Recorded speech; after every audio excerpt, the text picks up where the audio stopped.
Come join us each week as we dive into topics about the joys and the struggles of motherhood. By no means are we experts. We're practically flying by the seat of our pants, or should I say, mom jeans. On this podcast, you will find a judgment-free zone where we discuss not only the best parts of being a mom, but the not-so-glamorous parts too. You can expect unfiltered, real mom talk, humor, grace, and a sense of sisterhood. What makes our podcast unique is that we understand there's no one-size-fits-all approach when it comes to being a mother. We're not going to pretend that we know everything too, because we definitely don't. We just want a place to share our stories with you. Thank you so much for tuning in to Mom Jeans, trying to fit into motherhood.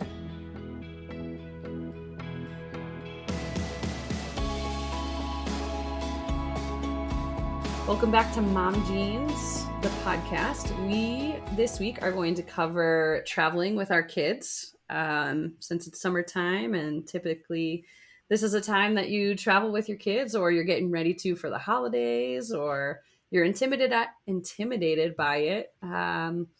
We are going to kind of go through what we do and how we do it, not saying that we do it right, wrong, or indifferent, but yeah, so I'm looking forward to hearing both of your stories here. So let's start like we usually do with high lows. Danielle, do you want to start with your high lows?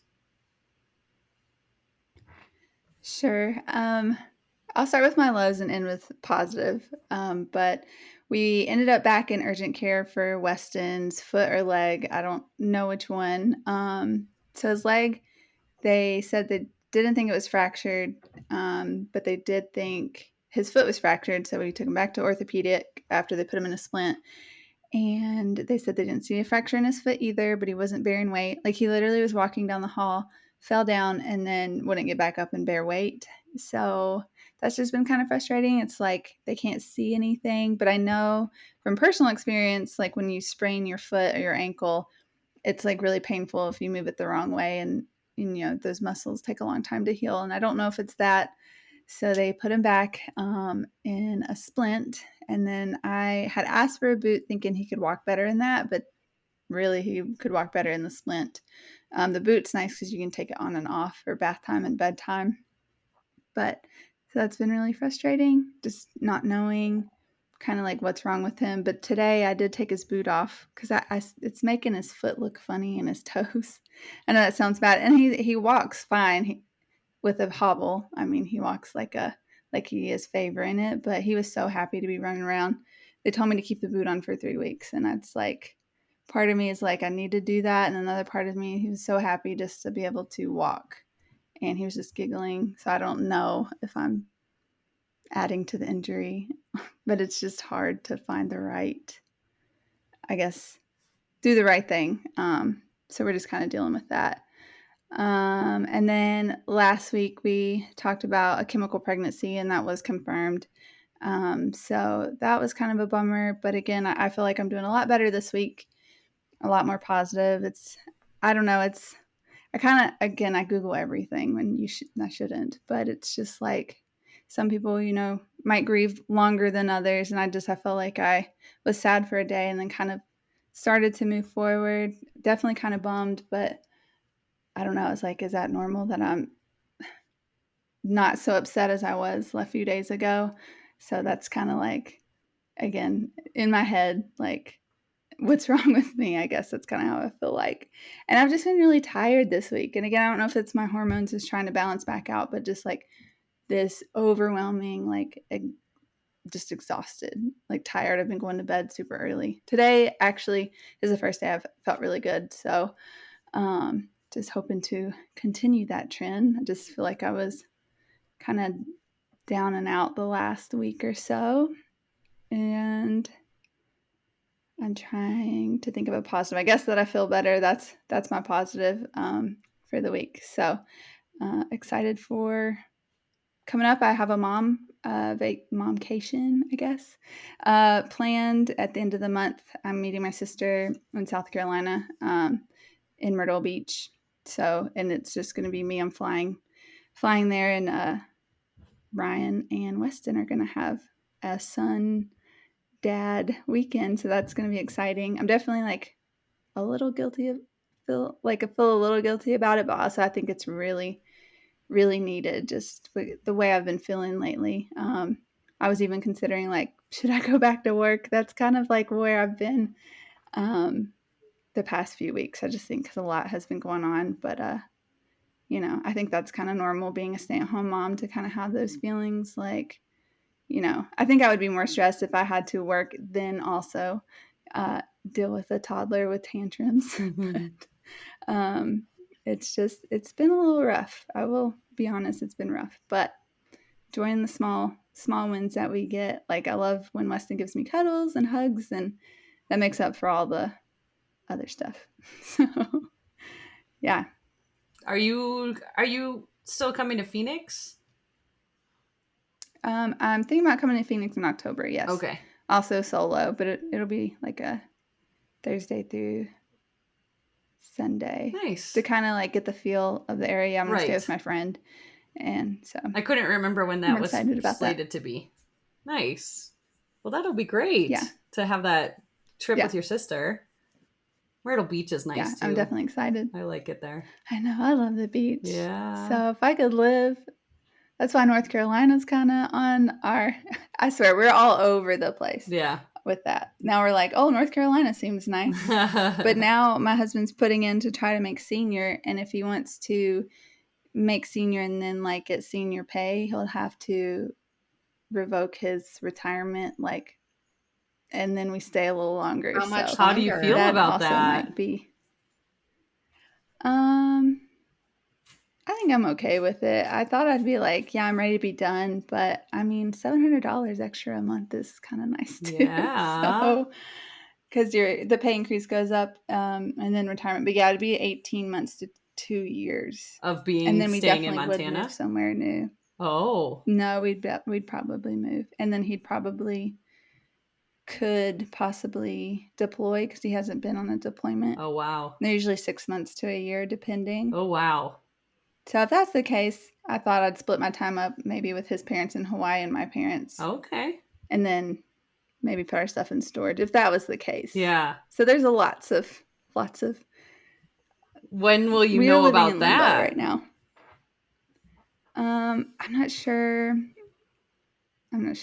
Whenever senior comes out, like they have a list. I think it's usually at the beginning of the year. Oh, so Okay. a couple months. But yeah, Wow. so we'll see. Wow. That's big. Yeah, that's a Yeah. big change. Yeah, that was new. Yeah. Yeah, that just happened this week. So what his supervisor can do is it's called a strat, I think. I don't even know. I'm really bad with military terms, but basically it's like a push for promotion. It's like this person should promote, and so they kind of like go up to the top of the list kind of thing, and then they're looked at. So Wow. he might not make it or he might. So it just helps for sure. So whatever is supposed to happen will happen. But then if he decides to go ahead and retire, I think he can either put master on but not get the pay, or maybe or senior, I mean, or he doesn't accept it and he just stays. A bunch of military talk. Wow. Stays a master. You'll have to keep us updated on that. That's big. I will. Yeah. Yeah. Because that'd be interesting to know where you guys would move to. I know, Germany. Oh, that'd be cool. That'd be, what time would I have to wake up to podcast with you? You'd have to podcast in the morning, probably. Yeah. That'd be fine. Yeah. Yeah. There you go. Cool. All right. Cool. Well, thanks for that. Leah? Yeah. I think my high for the week was I've been going to the farmer's market and they have this awesome food truck that I've really been enjoying. And when I find a place where I like food, I tend to not try anything new on the menu because I absolutely hate, one of my biggest pet peeves in life is paying for food that I don't enjoy. So I went to go get my regular donuts like I always do. And the girl sold me on trying the breakfast tacos and they were phenomenal and excellent. And it just like made my day. So So that was pretty fun for this weekend. I was pretty stoked about that. So I'm looking forward to going back again on Sunday and then getting the breakfast tacos and the donuts and feeling sick for the rest of the day because I eat way too much. Worth it. And I think the low is just, it's been a rough transition for Wes to go back to school this week, on him and then on me, because it sucks dropping him off and him screaming bloody murder. So that's just been kind of a little bit of a drag. And I mean, this is what happens after every long break. So it shouldn't surprise me. And I'm sure it will get better by next week. But it's just not my favorite way to start the day. Yeah, that's going to be my low as well. We're in the same boat with Hannah. Her drop-offs, because I'm not doing Carline because I'm trying to drop her off earlier, she like will not let me go. And she just screams and latches onto me. And I'm like, man, I feel so terrible leaving, but I know like the teachers are like, you gotta go. Like if you stay, it's going to make it worse. And I'm like, okay, like I literally, she's latching onto me. Like, how do you just be like, here, it's so hard. And then she's been acting out and biting kids and hitting kids and doing all that kind of stuff. And they said, this is very normal for them and it'll get better next week. And I'm like, yeah, but it's really hard going through it right now. Like, I don't enjoy like hearing your kids hurting other kids. I'm like, it's okay. It's like, okay. So yeah, I'm with you on that. Sorry you're going through that too. It's awful. Yeah, I mean, they talk. I hear them mention like transitions a lot, right? Like they try and do things to make the transitions better. And I was reading a post today that was like how to make the after school transition better. And the first thing it said on there, because like, so dropping him off is really hard. And then after school, tonight he tantrumed for 2.5 hours. Like I'm just, and they said like, have a snack ready right away, immediately. I do that. I show up to school with an extra snack, but that kid eats so much food. And then it was just like let them express themselves. And so I'm like, okay, great. Well, he's been screaming for 2 hours now. And I think I even said on last week's chat, like I was dreading the after, like going back to school and having those afternoon tantrums again. We didn't have them the week that he was sick and then the 2 weeks that school was closed. Right. It's just that stimulation, and there's like so much going on, and then they say that home is their safe space, and so they just let it all out as soon as they get home from school. And then after working all day, and the last couple weeks at work have just been complete and utter chaos, to then just come home and try and manage him screaming for 2 hours until he eats dinner and then goes to bed. It's just, I am a tired mama.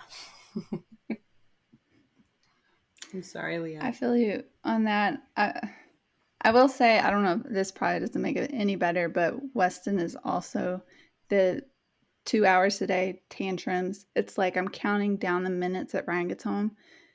And I was like, I need a break. I was like, I need a break. But like, and he doesn't go, like he's with me all day. And then it's usually like the 3 to 2 hours before bedtime, constant whining and like everything. I said I wouldn't do screen time.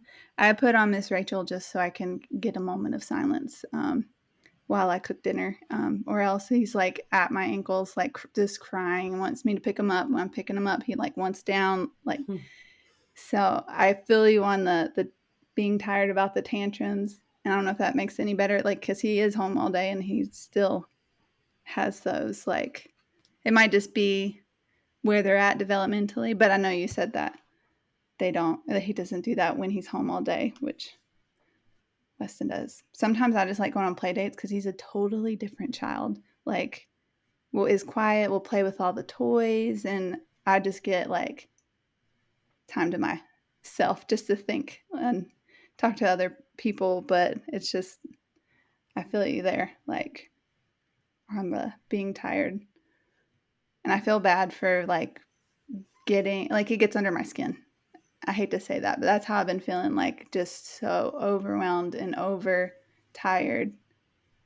So I'm sorry that you're dealing with that too. And I know that, you know, with Stephen working a lot, like I can't even imagine how draining that has to be just to do that alone. I'm very tired. I'm sorry, Leah. How was your week, Lisa? I wish I could give you a hug. I'm sorry. I know. I'm sorry. Like I said, same. You know, it's interesting. My patience has been really bad lately, like really bad. And I feel, like you said, Danielle, feel guilty about having low patience.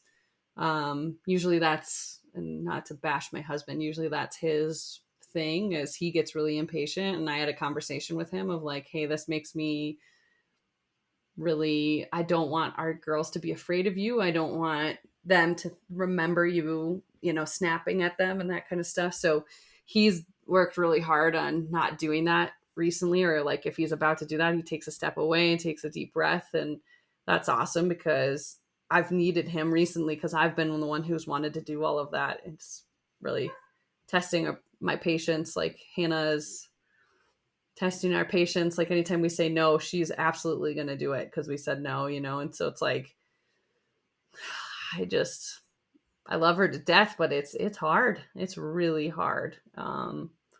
So yeah, we are kind of battling through that as well. So like I said, our low is Hannah's also sleeping horribly right now, and we don't know if it's because of everything going on, but like I stayed the entire night in her room last night to try and see if that would do it, and she did better. But then of course my sleep suffers. I wake up and I feel like I'm 80 years old and my back is broken, and she's been all over me and she's comfortable, but I certainly am not. So that's been hard, and we just are at an impasse of what to do. And it's like, you know, like I know we're not the only ones going through this, but I also feel like we're missing something and I cannot figure out what that piece is, and it's really, really challenging. So I just want to know what it is. Like what do we do for her? And it is nice. Like we're at a point where her communication is getting better and better. Like today after school, after I talked to her teacher, and she was like, yeah, she bit 3 kids. And I said, Hannah, what are we doing here? Like, why did you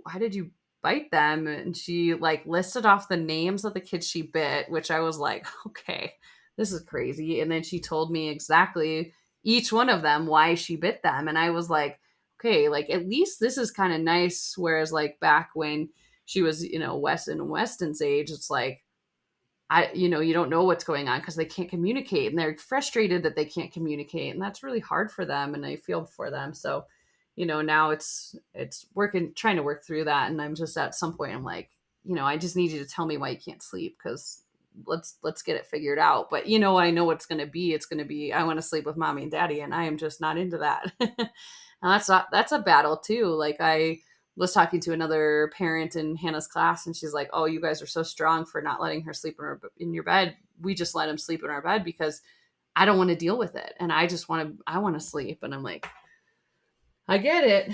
I totally get it. So that's hard.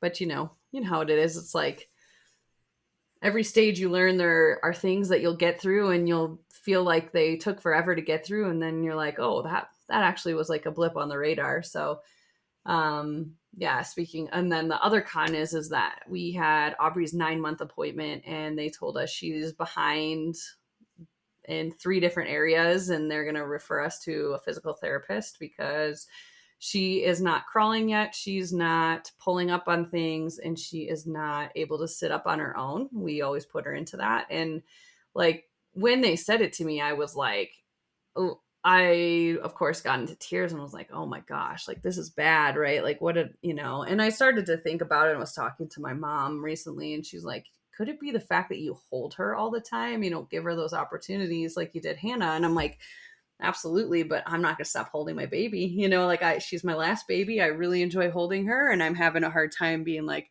yeah, I know you should be crawling. You should be doing all these things. So yeah, that was a little hard to hear. And, of course, our doctor takes forever to do referrals. So we haven't heard from the physical therapist yet because I don't think the referral's gone through. But this morning, I walked into her room and I opened the shade and then I walked out to go to the bathroom. She was still in the crib and I got back and she was sitting up on her own. And I was like, whoa, how did you get there? But I have no idea how she got there. So then I was like, did Hannah do that? Did you go back and look at the camera?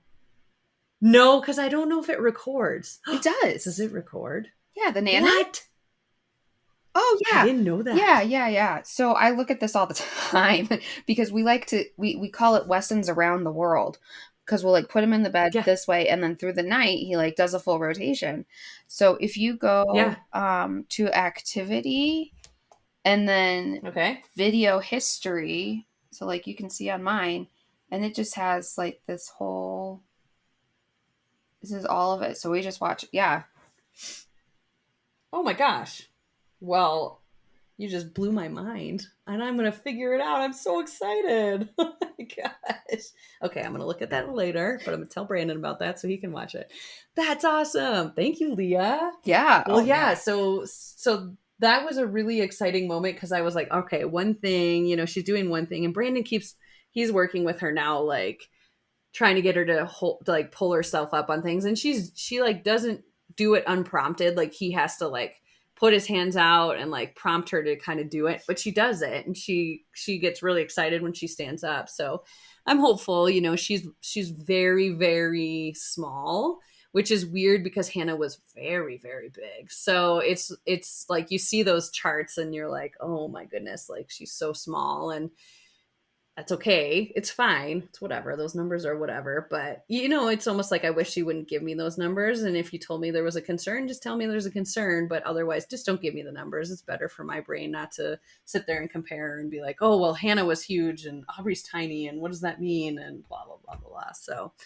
So anyway, yeah, we're working through that. And like I said, small gains. And I know she's going to be okay. Like Brandon keeps saying, she's going to be fine. She's going to be fine. Like, and today at music class, there was a girl, her daughter is 9.5 months, almost 10 months. And she said, oh, I'm starting to get concerned. She's not crawling yet. And I was like, oh, we're not alone. That's nice. But she was army crawling all over the place. Their little girl, coincidentally, her name is Leah. But she was army crawling all over the place and she was cruising. And I was like, oh, that's awesome. So, I think it was nice for that mom to hear me say the same thing. Like, hey, we're really behind. And she's like, oh, thank goodness. It's not just us. And I'm like, yeah, no, we're going through it too. So that was a high. Oh, sorry. I was just going to say, Wes didn't real crawl until he was 10 months. Really? Okay. Mm-hmm. I mean, but then he went from crawling to walking like that. Like it was like he was fast in between. Right? But he only army crawled until January 15th, and then he started to real crawl. Okay. Okay. But also, I bet you will see a big difference in Aubrey in the next couple of weeks being at the new school. That's what my mom was saying. She's like, do you think you'll notice a big difference? And I was like, yeah, I mean, I do. Like, she is one of the older kids in the class for sure, but there is a kid that's crawling a bunch and like moving around a bunch. And I was like, she'll watch that kid and I think it'll make a big difference. And Macy, like Macy is her teacher. I've given her a bunch of stuff and been like, hey, we're working on this stuff. And she's like, great, we'll work on that. And I know like when I go pick her up, she's like, yeah, we were working on that. And it's like, oh, you guys are awesome. You guys are so awesome. Yeah. We're loving that school. I mean, it's been 3 days. Brandon's like, we can't judge it on 3 days. I'm like, I don't care. I'm judging it. It's amazing. Well, I'm so happy. Wes wasn't rolling over at all. And then his first day when he came to this school, he started rolling over and then never stopped. And I was like, see, it's the school. It's the school. We both aren't huge fans of, which I said this to the wrong person at work. I have to be careful that everybody in Flagstaff knows everybody and everybody's connected. Yeah. Apparently the owners of the old school daycare are relatives of my coworkers, and I said something to somebody the other day, like, yeah, we didn't really like that school. And she's like, oh, well, they work here. And I was like, great. Glad. I just got to keep my opinions to myself. Oh, I know. But yeah, I mean, I was like, and day one, I was like, Stephen, this school's the best. He's like, it's been one day. And I was like, yeah, but look at how much his mobility improved in one day. I know. It's funny. Michelle asked Brandon how he's liking Haven. He's like, it's been 3 days. How can I judge it on 3 days? And I was like, I can.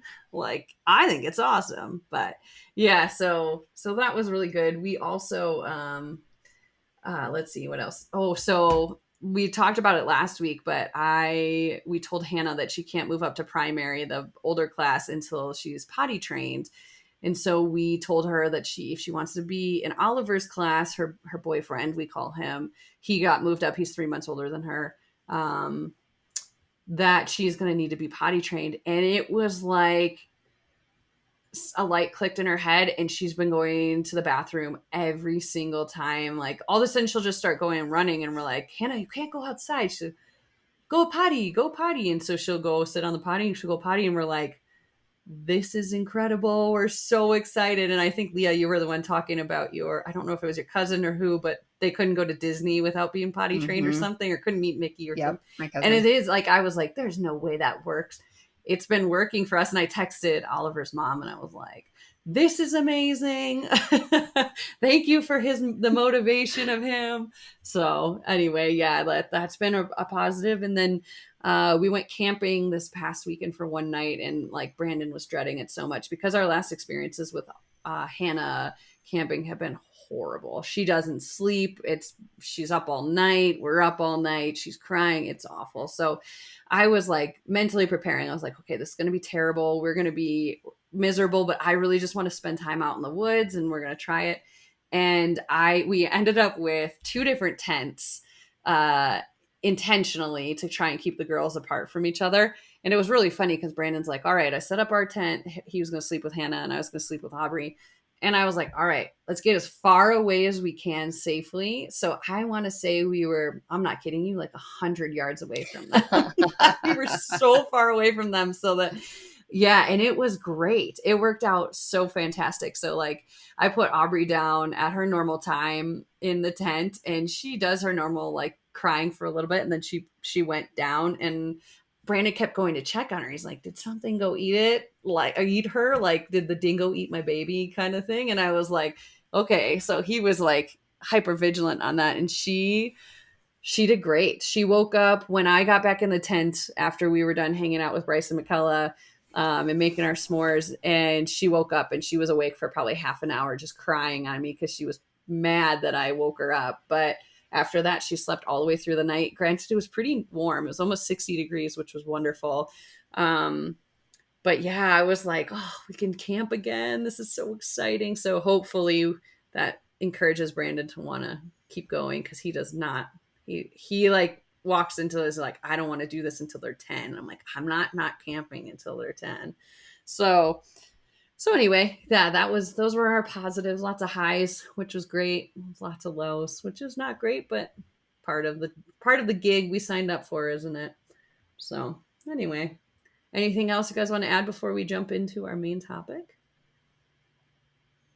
Okay, let's do it. Let's jump into our traveling with our kids topic. So let's start with the first trip you took with your kids and what that was like. Like, what was your mindset going into it?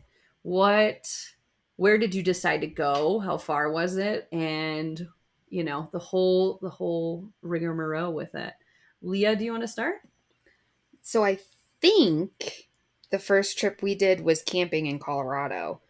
I don't really consider going down to Phoenix a trip, although I guess it technically is. Sure. But so we went down to, I'm pretty sure we went down to Phoenix before we went camping, but we went camping when he was 4 months old, I think it was. Wow. And so that's brave. We flew from Flagstaff to Phoenix and then Phoenix to Denver and then went camping in basically Kansas. I don't know. It's technically Colorado, but it's not like the beautiful mountains of Colorado that you think of. So we went with my mother-in-law, my father-in-law, my sister-in-law, brother-in-law, and their daughter. And I was so scared for the flights. I just never want to be that person who is disruptive to everybody else. And so I was terrified. I was absolutely like so uncomfortable going into these flights, but took tips from other people that I talked to, tips from Dr. Google, feed on takeoff and landing. And when he was, I look back and I'm like, man, I wish we would have done more traveling when he was just a potato, because he was so much easier.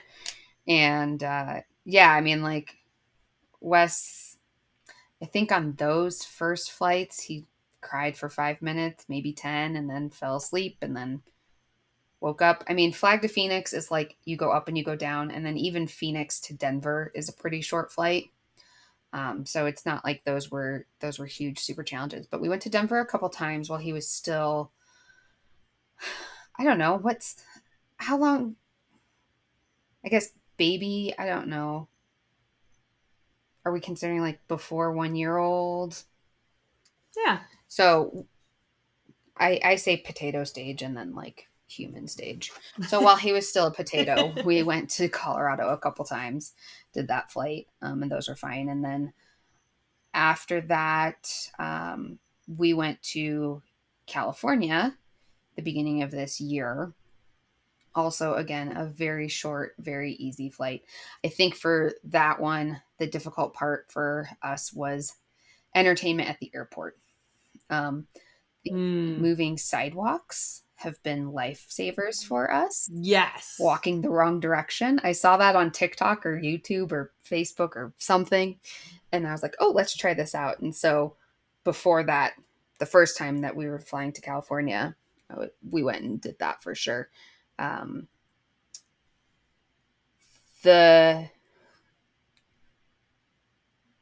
trying to think now. Yeah, we did take our stroller to California and gate check it, which was also super awesome. Really nice to have that in the airport for a little while. And our stroller's got a nice little undercarry thing. So actually my carry-on bag just like fit under there, so I didn't have to push anything or worry about it. So again, that flight was easy. Our longest flight that we've done was we went to Hawaii a couple months ago. And wait a second, you just asked what the first trip we did was, didn't you? Mm-hmm. Yeah, that's okay. Well, now I've gone on a tangent, and now you guys can talk the rest of the time. Was Hawaii, and I was super, super nervous about that. When we flew out to California, we got bulkhead seats thinking that was going to be better. And I realized that I hate like not having my stuff right there with me. And so we swore that we were never going to do bulkhead again. And then my dad bought our flights for Hawaii, and he booked bulkhead out to Hawaii. And I was like, oh my gosh, I can't do this. But Wes wasn't bottle feeding anymore. And I put all the snacks with me. And our bulkhead on the flight out there actually ended up being great, because essentially Wes walked between me and my dad when he was awake on the flight. So we would just kind of stick our foot up to block him from going to the aisle, but there was enough room for him to move around in the bulkhead area. So that was actually huge. So if we go to Hawaii again, which hopefully we will, I was really tempted to buy a ticket yesterday because they were buy one, get one free, Danielle, on Alaskan Airlines. We would probably do that again. So that was that bulkhead ended up being, I was all mad at my dad when he booked the flights. I was like, I told you no bulkhead, blah, blah, blah, blah, blah. And he's like, I'm sorry, I'll try and change it. I'm like, whatever, it's fine. We'll figure it out. And then when we got there, he's like, So did I do okay? Like, was that okay? Aw. And I was like, yes, Dad, I'm sorry. Um, and not to sound, I mean, this is going to just sound bougie. It is what it is. But we flew first class on the way back. And Nice. I think we were on Hawaiian. I can't remember if we were on Hawaiian or it had to have been Hawaiian. They have those little pods.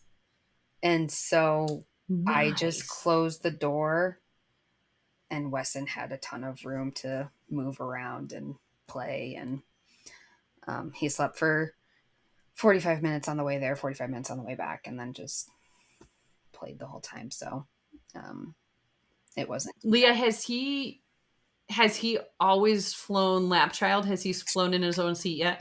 Not yet. Nope. Okay. Not sure, because I know some people even under 2 will buy tickets for their kids. So I just wasn't sure if he's flown in his own seat yet. No, we've thought about it, but we haven't done, like, aside from Hawaii, we haven't really done long flights. So it's like, Sure. okay, California, Colorado, it's like we can wrestle you for 45 minutes to an hour and 45 minutes. And we do plan flights around nap time. 100%. Smart. Like, okay, if we're going to get to the airport 2 hours before the flight, nap time needs to be within like the first 30 to 40 minutes of the flight. Okay. So that he at least sleeps for a little bit. And it's always worked out scheduling around nap time. That's a great tip. So that's something we're very consistent about. So we're booking our flights right now for Thanksgiving to Colorado. And we will be doing the same thing. Nice. That's really smart. Okay. Awesome. Well, let's jump over to Danielle. Danielle, what was your first trip with Weston, and how did it go? Well, technically our first trip was camping just about an hour from here, but we have a camper, so it's like our home away from home. So that was easy. And I was like, you know what? This is easy. Like, we should book a trip. And I looked for Hawaii because that's where my in-laws live. And tickets are really cheap in May. So Weston he was 2 months old on the day we traveled. So he just turned 2 months old. And we went to Hawaii. People were like, man, you're so brave. I was like, I cannot stay in this house. Because Great Falls is windy and cold around this time and miserable. I couldn't get out and walk. And like, I was just like, I need to get out of the house. So yeah, and that was a pretty long trip. I think our layover in Seattle, because you have to fly to Seattle from Montana through Alaska. And we were there for about 3 hours before we got on a like 5 to 6 hour flight to Hawaii. But he did a lot better than I have like imagined. I mean, because he was 2 months old, so he just sleeps and eats and doesn't really need like a whole lot of stimulation. So that went really well. He got his little wings, and everyone was telling me how good he did. It's a different story now, but then it was like, man, this was pretty easy. So that was a lot of fun, and I don't know if I enjoyed Hawaii as much as I did this last time we went for his 1-year-old birthday, just because I was still very postpartum. I was so jet lagged the next day. Like, I was like, wake me up, because I was breastfeeding. I'm like, wake me up because I need to feed him at this time. And then Ryan did try to wake me up. He like shook me and I didn't even wake up. And so he just let me sleep. I slept for 4 hours.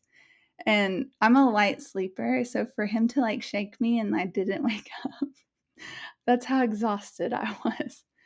And he was like, Weston was still sleeping, so I just let you sleep too. And I was all mad. I was like, I have to feed him, but he was fine. And I think I needed the sleep. And even this is how postpartum like mind I was in. Everyone was in the living room 1 second, and then I don't know if I just dazed or whatever, and there was like nobody was there, including Weston. I'm like, where's Weston? Where is he? And Carrie's like, I'm in here, I'm just showing him. Like, she was just showing him stuff in her room, like, because it's like a little condo. And so it was a little stressful. Going to the beach was stressful. I didn't think about getting in the salt water and then him breastfeeding, and he got salt in his eyes or in his mouth, and he was crying. But I would go back. I wouldn't had changed that. I would still go just because it was nice to be in the sun and just to be with family and not be in the chilly state of Montana. But yeah, that was me. That's a good point too, is that, as much as I hear a lot, and we'll talk about that in a bit, but you hear a lot like, your kid's not going to remember these trips. It's like, no, but have you ever heard the saying, happy mom, happy baby? Like, I need my sanity too. And that means getting out of Montana in the middle of the windy season. And your kid's not going to remember it, but you will. And like, I don't know about you guys, but absolutely. The traveling that I have done with Wes has been so much fun. Like, it's nice to have a change of scenery. It's good for our mental well-being. And I think about that all the time. Like, people are like, oh, well, why would you do that? Your kid's not going to remember it. I'm like, because I will. Yep. Yeah. So my first experience traveling was Hannah was 3 months old, and we went out to Florida to see Brandon's grandparents because they were getting older.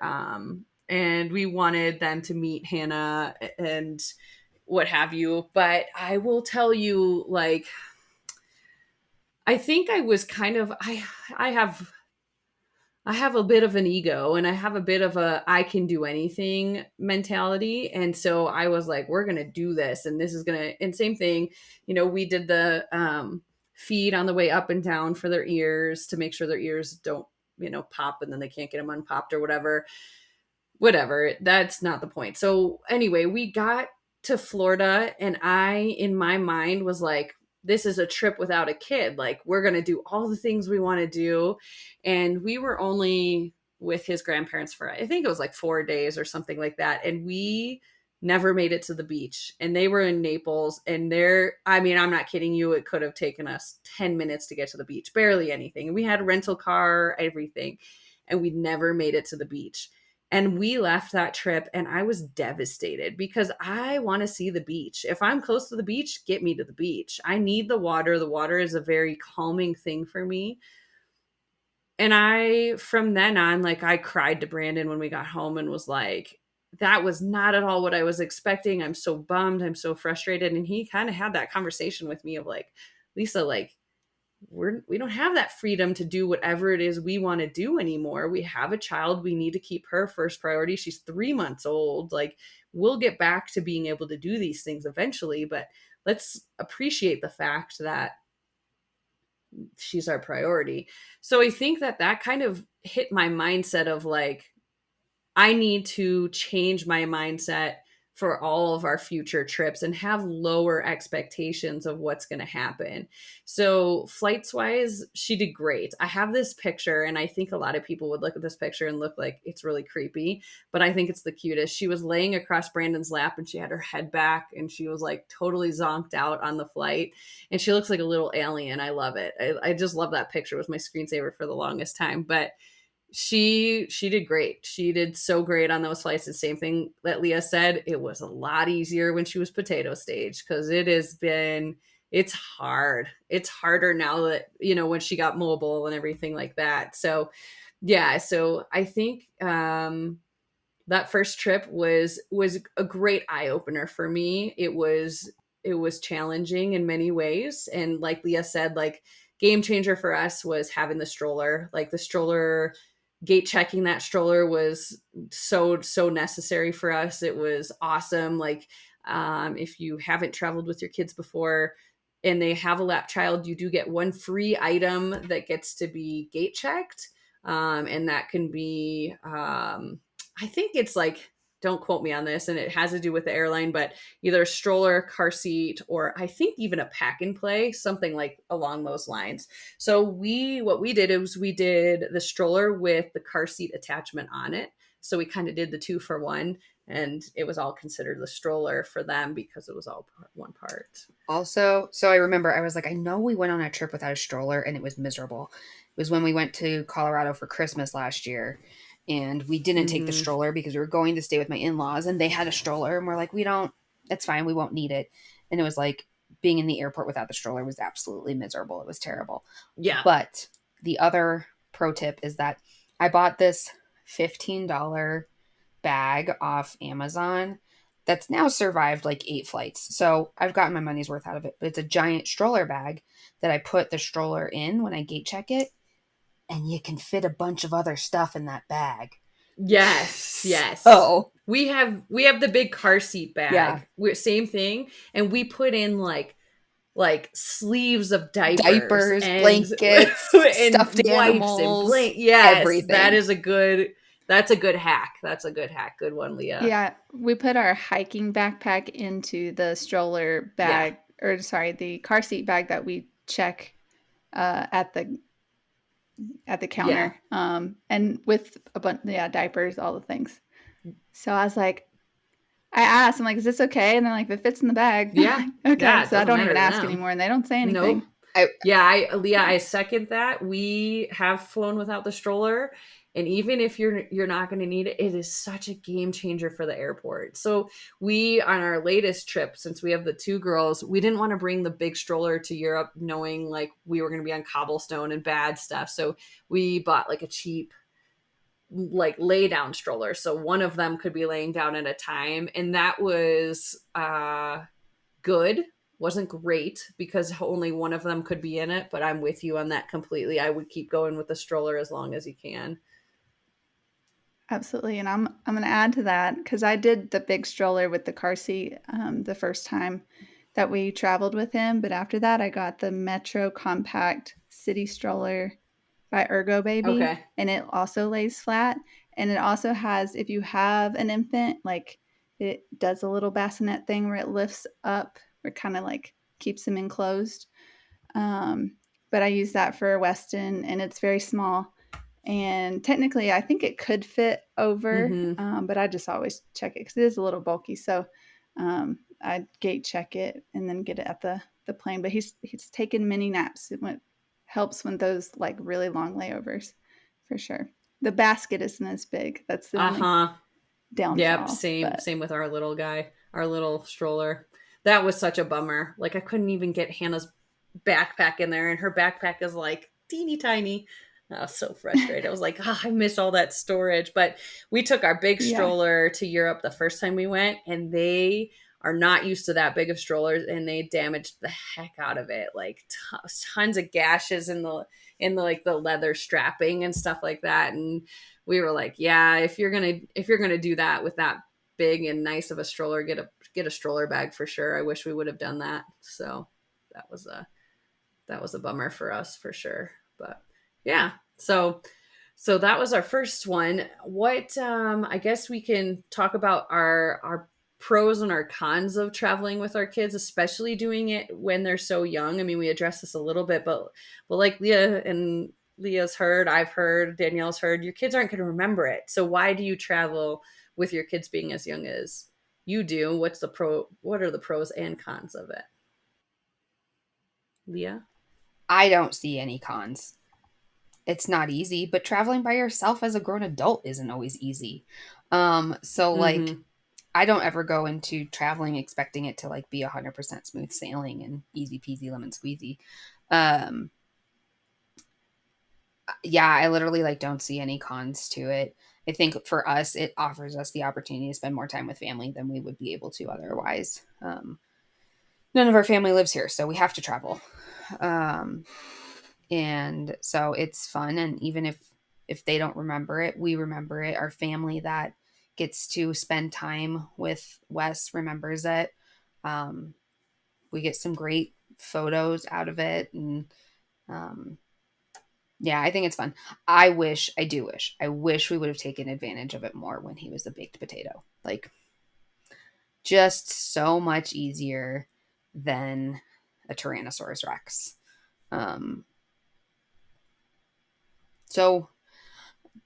But you know what? The other thing that I did for Hawaii that I have no shame about. Weston's been teething, right? They teeth like from basically 6 months old until they're 5. From what I understand. And on our trip to Hawaii, I have this essential oils teething relief. And there's a daytime version and a nighttime version. And on the way to Hawaii, I gave him the nighttime version. And it didn't make him sleep any longer, but it did chill him out. It did mellow him out. And so I think I did that both the way there and the way back. And he was like the most chill that he's ever been. So I don't know. I think our next flight will either be to California or to Colorado again. So again, neither one of them are super long, but as you know, he's catapulting himself off the top of couches now. We'll see how it goes as him as a lap child. But I really don't. Personally, I haven't experienced any cons of traveling with him. Yeah, I would agree. I feel like the pros outweigh the cons. I mean, we've had blowouts, we've had fussy baby, we've had all the things, unsolicited advice or looks like, you know, when he is crying. But I mean, it's a free country. We deserve to travel. Was it, who said it last week that somebody had a quote? It was really good. You're entitled to a child-free life, but not a child-free world. Yeah. So yeah, go with that mindset. I know we'll talk about rude people here in a little bit, but it's just, I went in knowing that he might be a fussy baby, and you know, it is what it is. Like, you can't change it. And even though the flight might be long or it might be hard, wherever you're going, like, you know, you're going to feel so much better after, whether you're with family or just on a vacation. So I feel like definitely the like pros. And then also they're going to grow up learning they don't remember it now, but they're going to learn to appreciate like traveling and visiting places and just from having those memories. Because when I was a child, we went to Myrtle Beach every single year.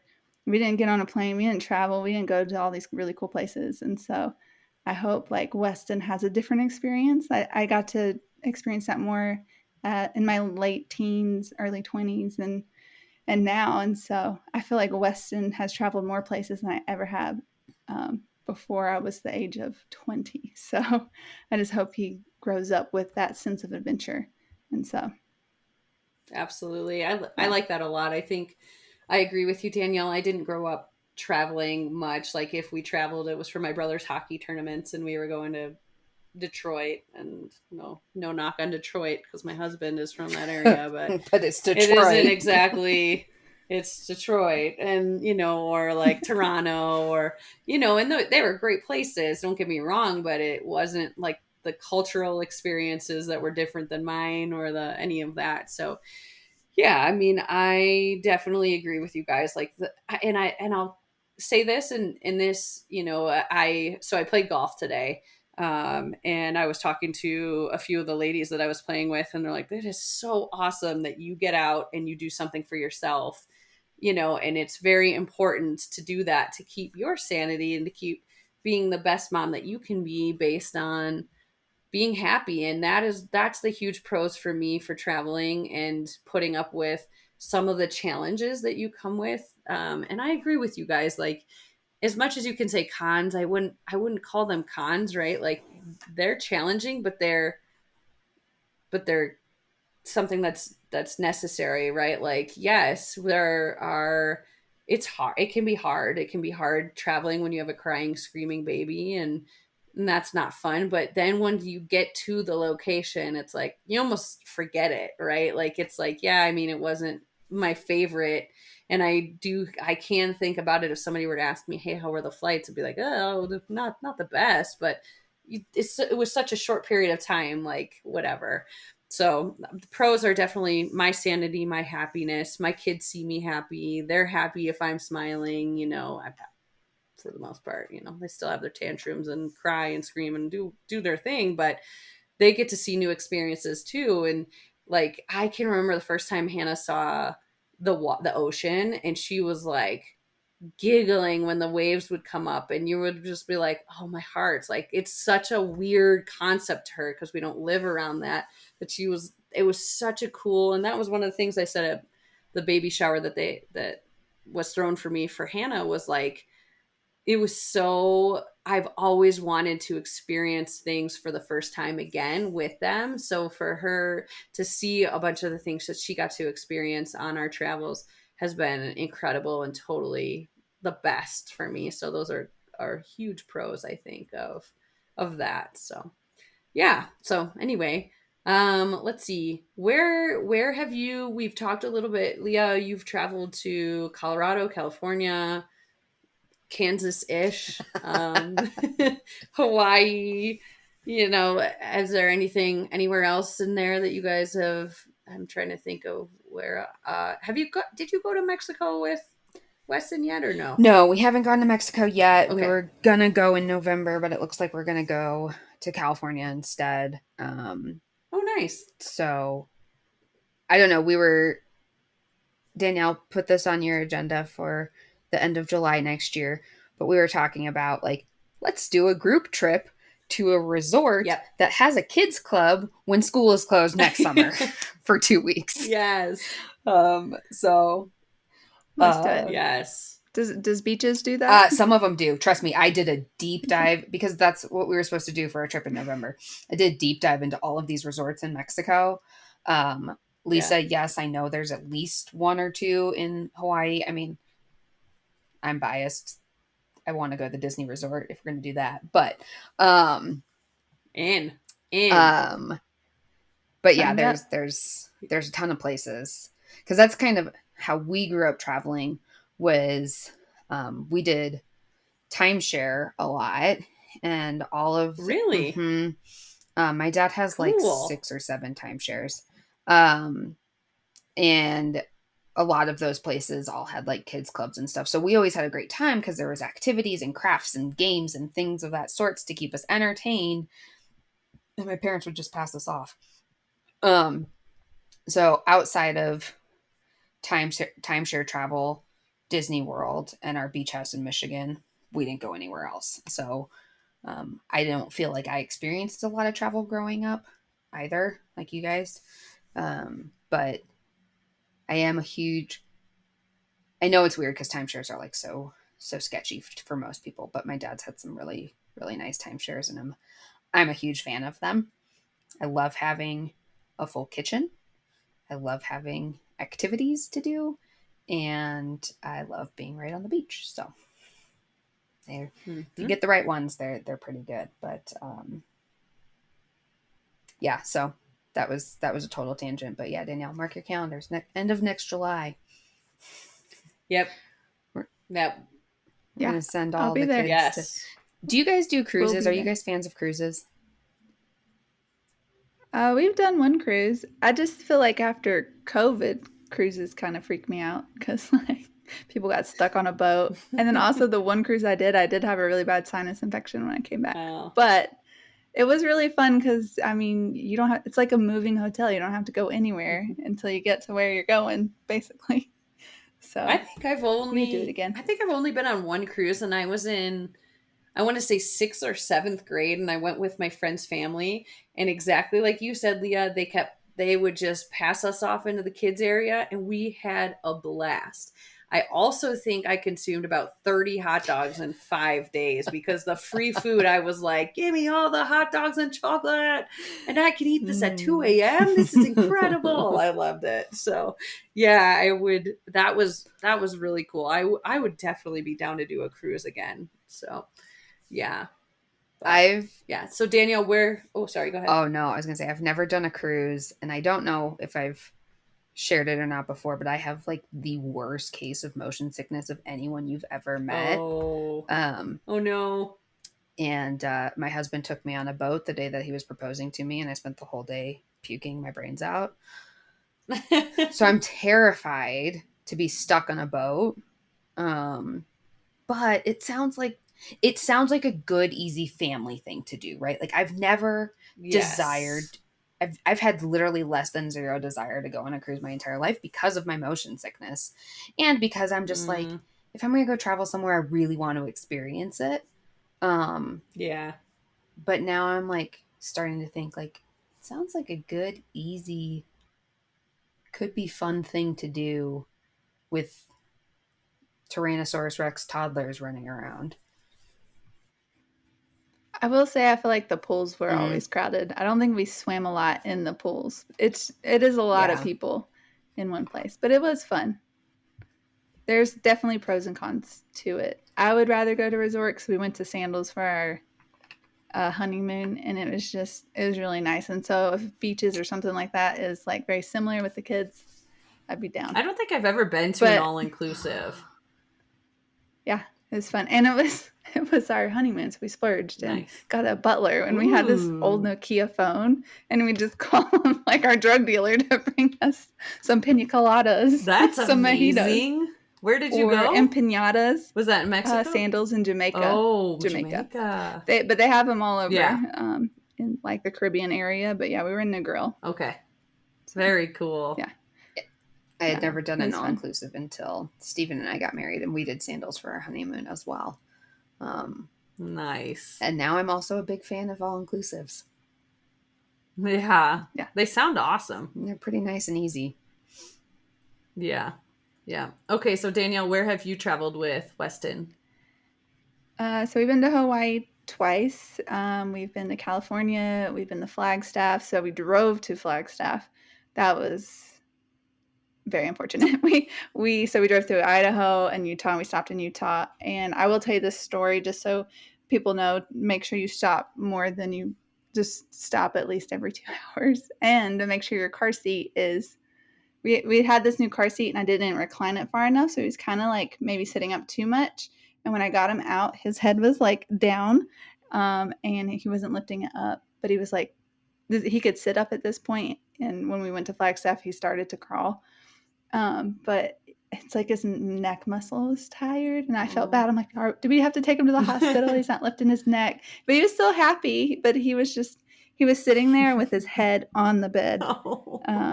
And I'm like, oh my God, I've broke our child. But he was okay. We massaged it a little, and he was fine. He could lift it the next day. So we took more breaks the next day, but it took us forever. It was just too much of driving.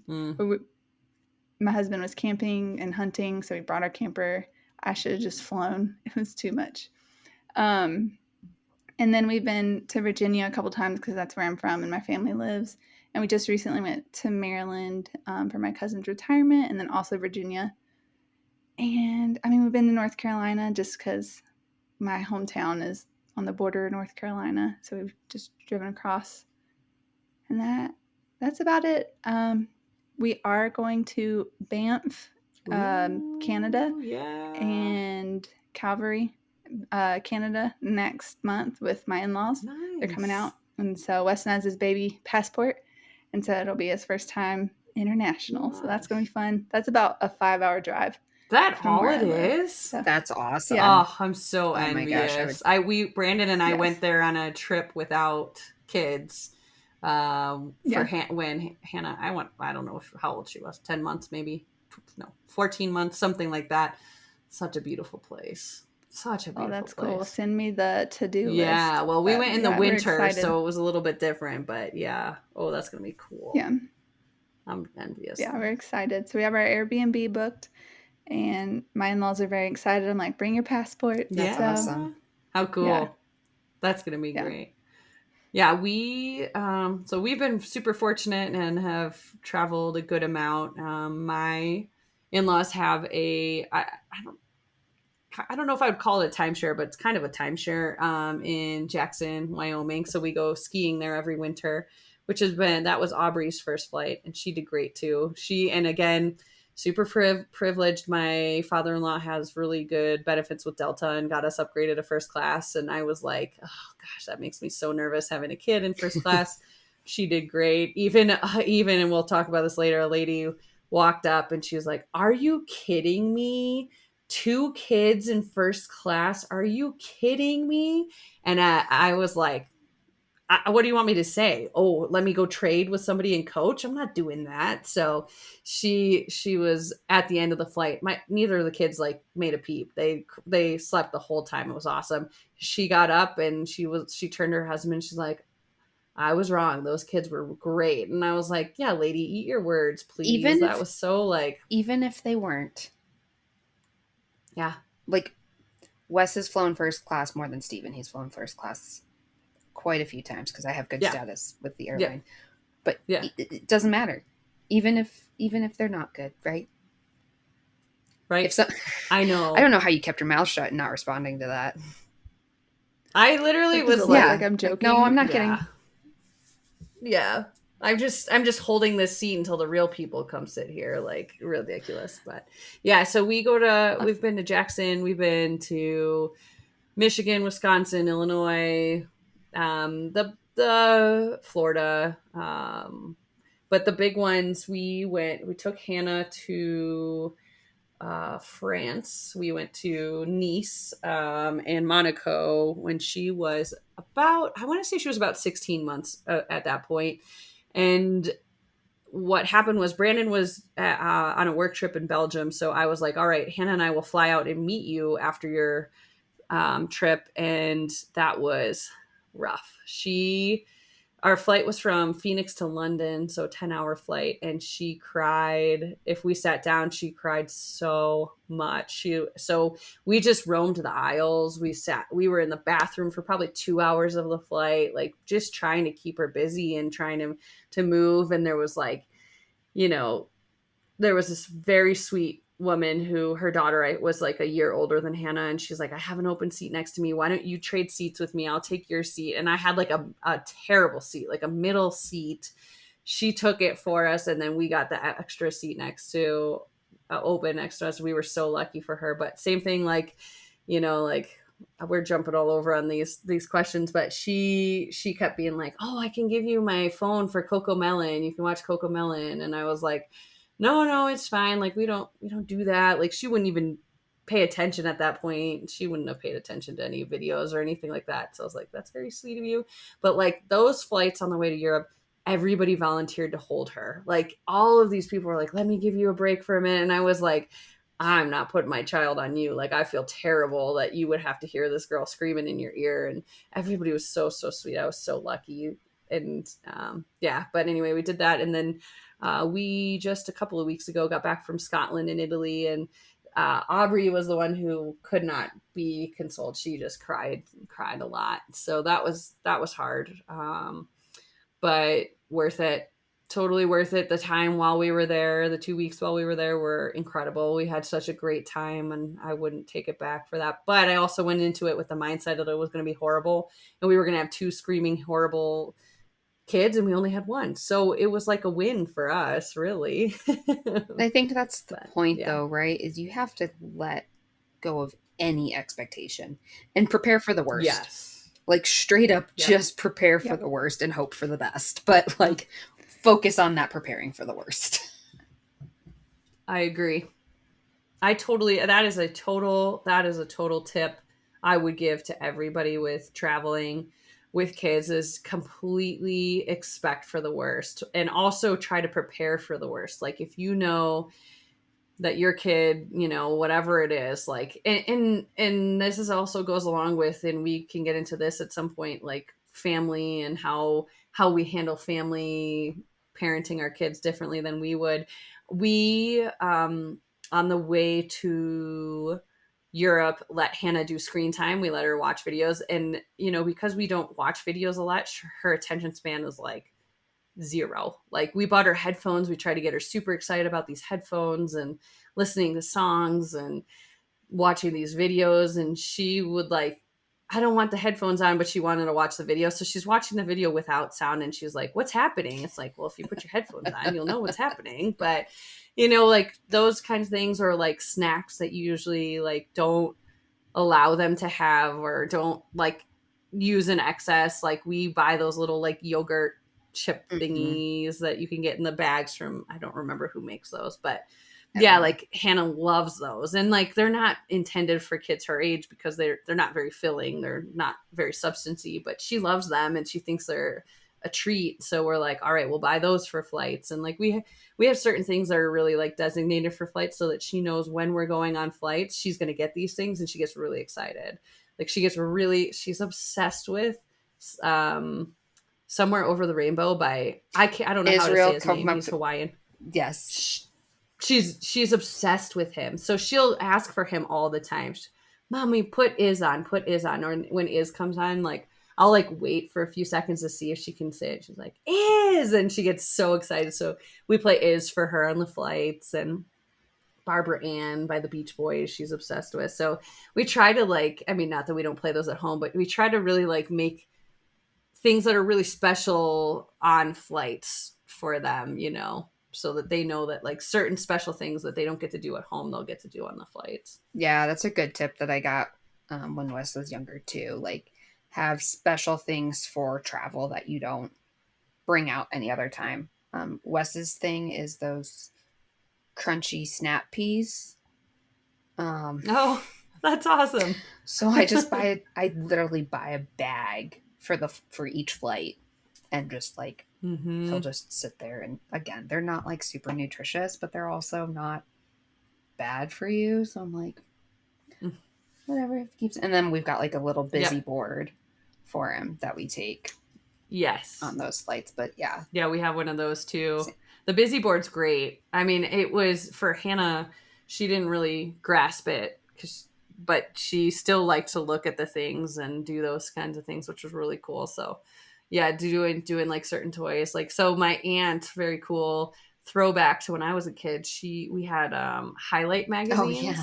My aunt subscribed her to those, so we get those every, I don't know, 6 weeks. She loves them. So we saved one for, like, we hid it and then brought it out for the flight so that she could see it. Because those actually keep her interest really long. Like, I don't know why. She just loves them. And she could go through them 85 times and still, like, act like it's the first time she's seen it. She loves them. So that's another thing we do for flights as well. I loved those magazines as a kid, too. Yeah, I don't remember loving them as much as Hannah loves them, but I remember getting them and getting excited for magazines in the mail for sure. Danielle, do you have any hacks for flights or long? Well, yeah, I got a little backpack, and I threw toys in it that he hasn't seen before. Nice. I recently just got I don't know what a busy board is, but it's more like it's a board like what do you call that? With the switches. Mm-hmm. We have that too. I don't even know what you would call it. You can plug it in, and the light comes on. You turn on and off the light. Yeah, we have that. You put the key in and turn it. Yeah, so she loves that too. I can't. Yeah, so they have big ones, but we have like a little one, and then I've seen like the folders with like the buckles and stuff in it, but Weston's too young for that. But I think that's that would be the busy board I'm talking about. Okay. Yeah. Okay, cool. I do have one of those, but Weston's like, I don't know about that. Yeah, I thought he would like it because he tries to buckle his. Hannah was too young for that until she was probably 2. Like and even now she's still like, I don't know how to do this. Yeah. It's more fun for me. Like, I time myself doing everything on it. How fast can I tie the shoe? That's so funny. Yeah, just like something new that they hadn't seen, and then snacks for sure. I usually like bake some muffins to take with me on the way, but then like I don't have anything on the way back. But just packing a lot of snacks. Snacks is huge. Make sure you have a lot of snacks. Like, another bad experience that we had on a flight, we sat down on our plane, and I opened up peanut butter and jelly, and a guy turned around and snapped at me and was like, my wife is severely allergic to peanuts. You need to put that away right now. And I'm like, this is the only thing I brought for her to eat on this long flight. Like, what am I going to do? Right? Like, I freaked out. And then I was like, oh, I'm like in tears because I got yelled at, and I was like, I need my child to eat. And so I was like, all right, fine, we'll go to the bathroom. And I'm like, she could have been the next one in the bathroom and would have died from my peanuts. Like, what's going to happen to her? Yeah, it was a very traumatic experience. So I was like, from then on, I bring so many snacks brands. Like, is this necessary? I'm like, yeah, because, we've also been on extremely delayed flights where we're in, airports at times where a lot of the restaurants are closed, and you're like, scrambling for what you're going to do for food. So like literally thinking out like, okay, what's the worst scenario I could get into, and make sure you have enough food. We've run out of diapers twice in airports, and luckily for both of them, we have found shops that have sold diapers, but the one place, the diapers they sold, they only had 2 diapers in the pack that they sold. Yeah. So, okay, so that buys me, if my kid's perfect, buys me maybe 5 hours. And if it's like a bad accident day, then we're going to be in trouble. And then the second time we had to buy them, I had to buy 30 diapers. I don't have anywhere to store 30 diapers, Stroller but I'm not bag. going to throw them away because they're right. Yeah. If I had the stroller bag, it would have been in great shape. But 30 diapers, and they weren't her size. They were too big, because you get what you get there, you know, like luckily it was too big and not like too small. And I had to buy ones for my 2.5-year-old child. So yeah, so that's one thing that like now we prepare, and like in our diaper bag, we have like 20 diapers for each of them, because we've been on so many delayed flights, or one of them starts like pooping like crazy, you know, it's just crazy. But Danielle, I've been with you on flights where we've gotten pooped on and peed on, and it's almost like I have to bring an extra change of clothes for myself now for flights, because of all of the stuff that happens, for sure. Yeah. Oh, that's a good point, because I remember the first time I did fly with Weston, I had enough diapers because I remember you telling me bring lots of diapers, and I had him a change of clothes. I did not have a change of shirt. I had like breast milk and just basically breast milk all over my shirt. And I looked like a mess. I will say, every time I've landed after a flight with Weston, I feel like I just like look like I got tore up in a tornado. Like it's not a cute look. Hopefully there's no first impressions when you get off the flight, because that's like, I go to the bathroom to change him right when I get off the flight, because I have an irrational fear of airport or airplane bathrooms. And I blame it on the movie Castaway, because he was in the bathroom when they crashed. So I always go straight to the bathroom, and I'm like, oh my God, like, I'm sorry, Stephen, you've married a lagoon creature. Like, yeah, it's rough. You get beat up for sure. But yeah, at least I was in the situation where I had to buy the diapers too, and they only had 2 in that pack. And I'm like, well, this is an 8-hour flight or 7-hour flight, whatever it was. Let's hope for the best. Yeah. My second like travel trip with Weston, I was with my sister, and we were going back home because she lived with me for a while. And before we even got on the plane, he'd already, and again, he was only drinking like breast milk, and it was just like the blowout up the back. And I already had to change him in his one pair of extra clothes that I brought, and we haven't even like started our day. It was right before we got there and ordered our coffee to like get on the plane. Well, so maybe bring 2 pairs of extra clothes. And back to the snack thing real quick. I was just thinking about this. We were running low on snacks on one of the trips before we got on the airplane. I can't remember which one it was. And I remember going to try and find a 1-year-old age appropriate snack in the airport. And I didn't end up, I think I ended up buying a cup of fruit, and that was all I could find, because everything else was just complete trash. So I carry a lunchbox full of snacks. That's like my carry-on. That and my diaper bag. Yep. You do the Snackle You know box. what? I haven't done one of those yet. I think they're a cool idea in theory, but at the same time, I just stick everything in bags or Tupperware and just stick it in my lunchbox. And I will say that's a really cool hack too, to have the Tupperware, because then when you get to your Airbnb or VRBO, you have storage containers, which a lot of them don't have, which has been a really good, that's one of my travel hacks. Like, we avoid hotels as much as possible, because I much prefer to be able to have a refrigerator or a place to store food and to make food, so that you're not going out for every meal and everything like that. So that's one of my hacks. But I'm a big Airbnb, VRBO fan. Like, I prefer that to hotels. So when, Lisa, I won't stay anywhere if there's not a full kitchen. When we flew out to California, when Weston was just 1, it was when he was just transitioning to fully baby-led weaning. He still did a couple, or I'm sorry, fully solids. He still did a couple bottles while we were on that trip. Mostly just bedtime bottles at that point. But my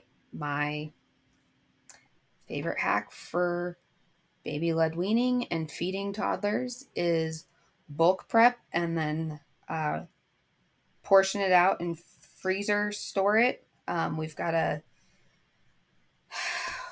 what is it called? A vacuum sealer. I don't know why food saver. We have a food saver. Yeah. And so when we traveled out to California, I had literally all of his food frozen in food saver bags and took a week's worth of food with us. So I don't even worry about him the whole time. That's awesome. When we went through security, the guy was like, smart. wow, this guy's eating like a king. I was like, well, I don't know what type of food we're going to be eating, but at least he's got good, healthy, safe options for him. So, and the freezer bags, it makes them really, really small. They're compact. They're easy. So that's like my favorite thing. That was really nice for traveling too. Tell me some of the crazy things you guys have heard from people while you're traveling, or their unsolicited advice or suggestions, what have you. What have you guys experienced there? I think the first time I came back from Hawaii, this lady was like looking at Weston and very sarcastically said, "We just like it when you guys ride in the car." And like Ryan didn't catch it, and I was just like, "Is this lady implying that she'd rather not have a baby on the plane?" Because we're in Hawaii and there's like no other option but to get on this plane. Can you drive to Hawaii, please? Yeah.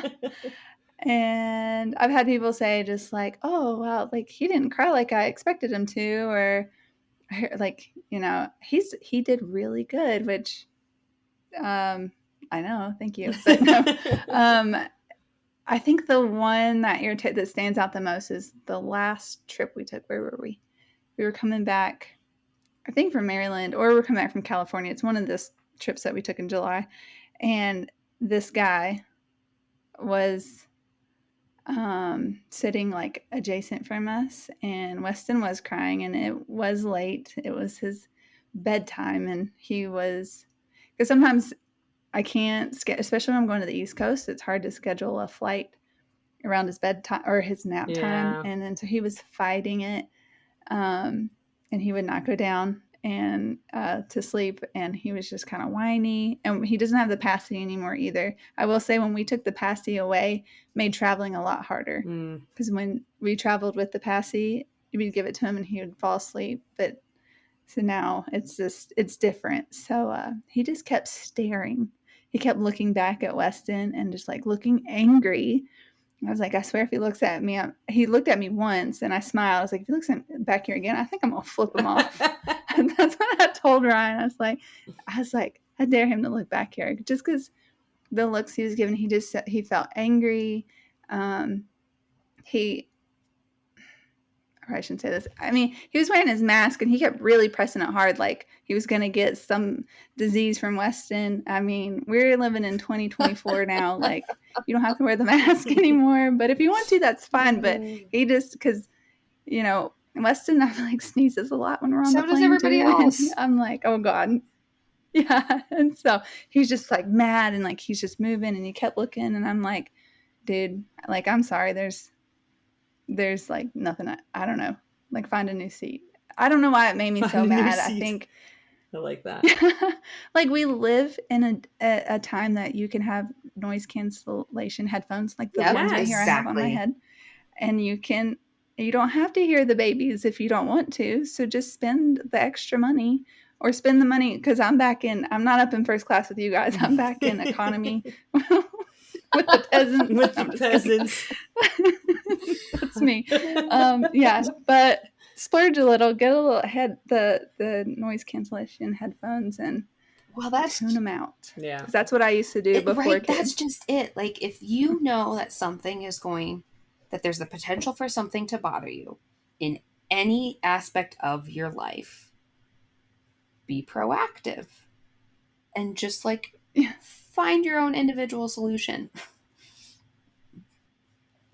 Yeah. It's interesting because I was talking to my brother and he had a horrible flight experience after a bachelor party I think it was like last year, a couple years ago. And he was like, yeah, I had a kid behind me and he just kept kicking my chair and I'm hungover. I'm miserable. He kept kicking. And I was like, I get that. Yeah. Like, I understand your frustration with that for sure. Like that's not fair, especially if like the parent's not going to make any effort. So Brandon was saying that he always makes sure when he gets on flights, because Hannah's always like rocking the chair in front of us and doing crazy things. And he's like, I always try to be really loud and be like, Hannah, don't do that. That's disrespectful to the parent people in front of you, even though he knows that's not going to stop her. Right. Like, but he at least is saying something and they acknowledge that he hears, because we get it. I mean, we were in that boat at one point. We didn't have kids and we were like, oh, kids, this stinks,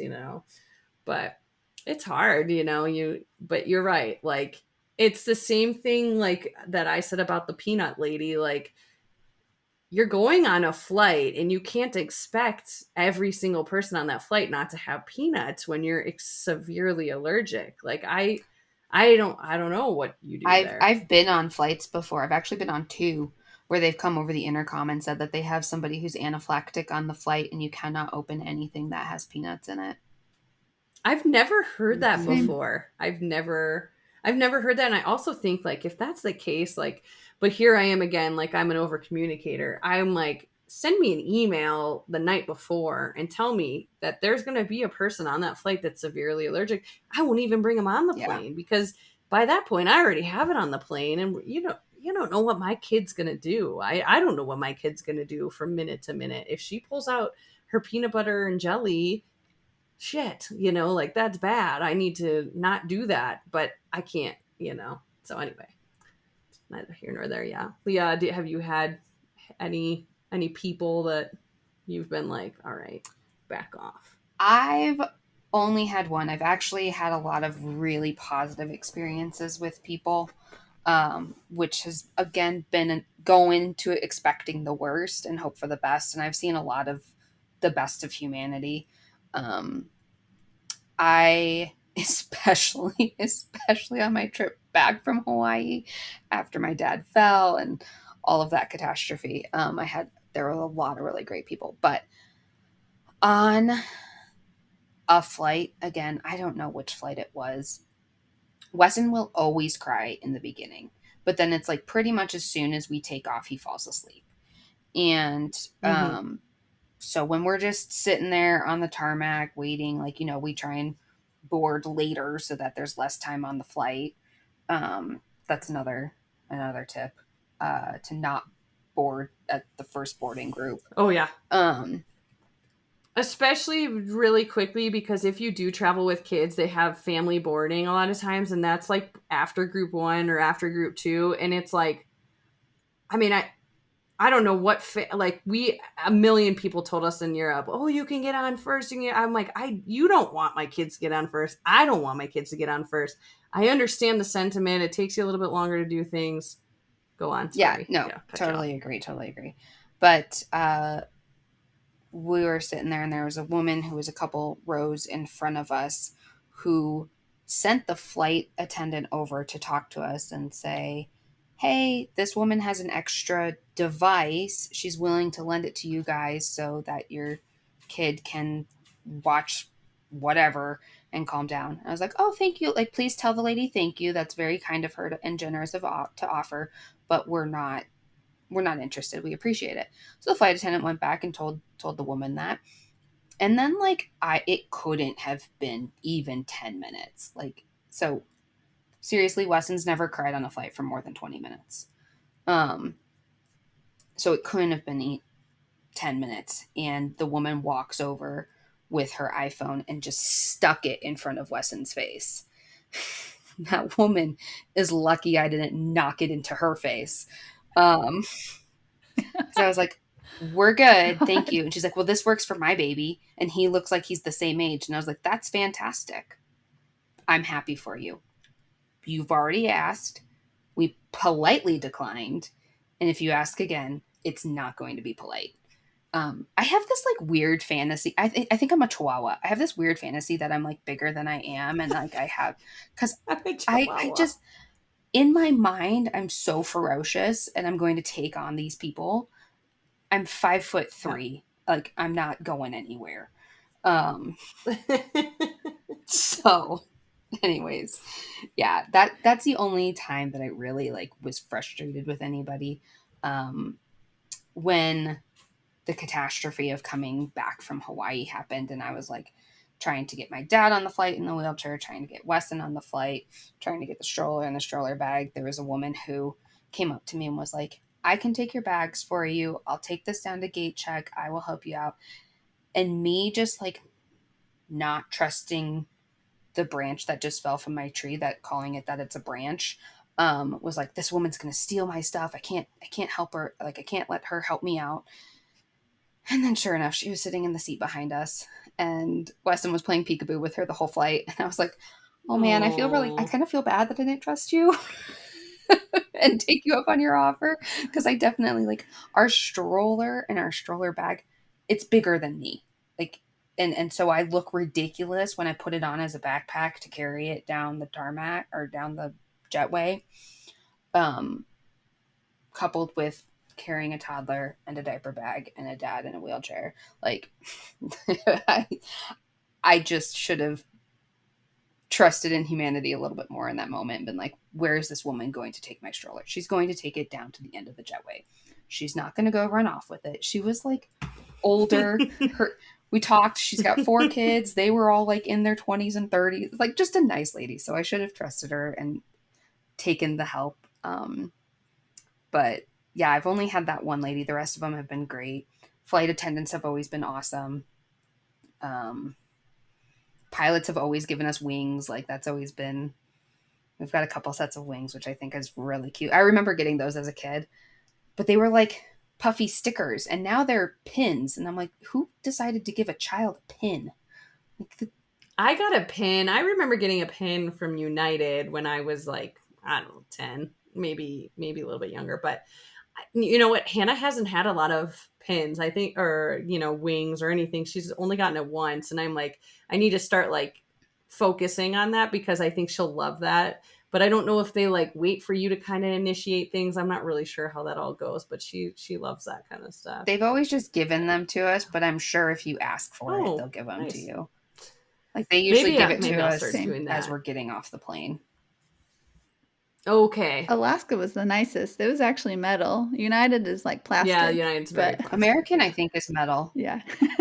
The American ones we got were nice. Yeah, I don't have American out of Great Falls. Just 3. So one of our flights, we were in first class, and I think I had Aubrey with me, and Brandon was with Hannah, but I like go to sit down and I see this man and he's probably in his like, I don't know, 40s, like upper 40s. And I'm like, oh, he's going to be so mad that he has Aubrey sitting next to him. This is going to be a disaster. And I sit down and I was like, hey, like already being like apologetic eyes. And he's like, hey, oh my gosh, this is so awesome. You're traveling with her this young. And I was like, all right. He's like, I have 4 kids, 4 girls actually. And I was like, wow. And he's like, if you need any help at all, like, please let me know if I can get something out of your bag. And I like actually took him up on it. And I was like, cause I think you open that door of like, I understand what you're going through when you tell me you have kids. But I agree with you, Leah. There's a lot of hard, like that flight to France where I like didn't want anybody to hold Hannah because I felt so bad. But if they're offering, like, you know yourself, like I would go and offer that same thing having been through that. And I would truly like, I'm not going to offer if I don't want it to happen. So it's hard though. It's hard to get into that mindset of like, it's kind of like our group of girlfriends who 3 of them don't have kids. And I like, don't want to talk about my kids in that group text because they didn't sign up to have kids. So surely they don't want to hear about my kids. And we had dinner the other night and they were talking and they were like, we literally want to hear about your kids. Like send us stuff about your kids. And I'm like, it's like such a weird, a weird line on that. Like what's the right amount to you don't want to bombard them every day, but you also, it is nice to be able to talk about your kids and do those things. And same thing with on flights. Like, tell me when I sit down with my kid, tell me, hey, I've had kids, I've been through this. Like, that makes me feel better, rather than just assuming everybody's going to hate that my kid's sitting next to them. I had one more interaction that I forgot about. Danielle, we sound really, really bougie. I swear. I don't think we both only fly first class. Pinkies up. Pinky up. I think I will tell guys. you, when I worked at the resort, I was the only person on the site who had a credit card with a high limit. And so all of the charges from the resort went on my personal credit card through American. So I just ranked up Boku bucks and points and status. So nice. I don't pay for first class. Okay. Okay. But I was flying first class one flight, and I was getting situated and sitting down, and I hear this guy behind me be like, "Oh my God, who puts a baby in first class?" It was Steven. He was boarding after me. And he was recording on his phone to see what my reaction would be. So I was so funny. Oh, that's amazing. Okay, cool. Because see, here's the other caveat, Danielle. Usually only I get upgraded. So that's why I said Wes has flown first class more than Steven, because Wes and I will fly first class and Steven going to the back. But he's like good Brandon with that, has because the then he's status. like, I don't have to listen to Wes cry. Brandon has the status, but if he gets upgraded, a lot of times he like puts me in first class, and I'm like, buddy, you're the one that's 6'3". I'm 5'3", 5'4". Like, I don't need to be in first class. You take the first class. It's okay. But yeah, he has status because he travels a lot more. Well, he did travel a lot more for work than I did. So yeah, same thing. We don't pay for first class. We just get lucky and upgraded sometimes. But we've been running into issues where we haven't been getting upgraded where we should be. And my theory is it's because of the kids. And he's done a bunch of research. He's like, they're not allowed to do that. They're not allowed to not bump you up because you have a kid with you. And I'm like, it's kind of like lotteries. Yeah, but American has real? also changed a lot of their policies and practices with points and stuff recently. Yeah. So status doesn't mean as much as it used to. True. Yeah. But anyway, yep. So, Danielle, go ahead. Did you have something? Were we going to talk about positives? I did have a couple, but go ahead. Or did we already? No. We can go past that. No, go for it. No, just Weston also was about to lose it one flight, and this like 12-year-old behind us was playing peekaboo with him, and for like 30 minutes to an hour, and it was until we landed, and we're like, thank you so much, like you kept him from having a meltdown. And I will say a flight attendant was like really awesome. So my second flight, like back home, when Weston was still breastfeeding, I was so thirsty and I didn't fill up my water, or I'd already drank my water that I'd filled up, and I was like so thirsty, and she was like bringing me first class waters, and I was in business. I didn't pay for it. I just got put there because if you don't pick a seat, sometimes they just throw you into business. And and so she just brought me all the waters, like a whole bunch. So it was really really nice.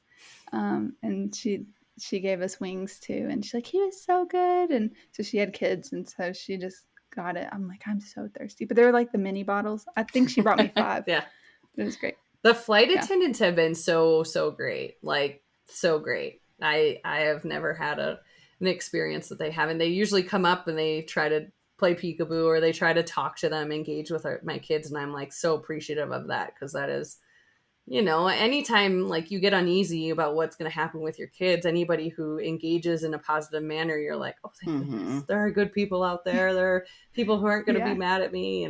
It's awesome to have them. So thank you, flight attendants out there, for all of your, although I did actually have one in Italy that was very much not happy about my kids being on the flight, but that's okay. We got through it. I guarantee you, your kids weren't the only kids on her flight path that day.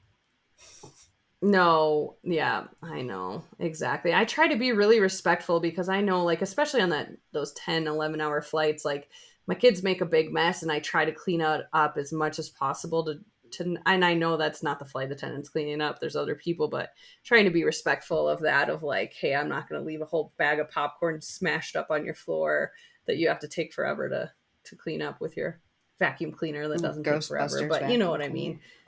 Yeah, exactly. Try to be a little bit more respectful in that manner too. So, but I think that's I will say one more story. What, Danielle? Good. Oh, I was going to say one more thing that reminded me of flight attendants. I'll just add on to Lisa's real quick.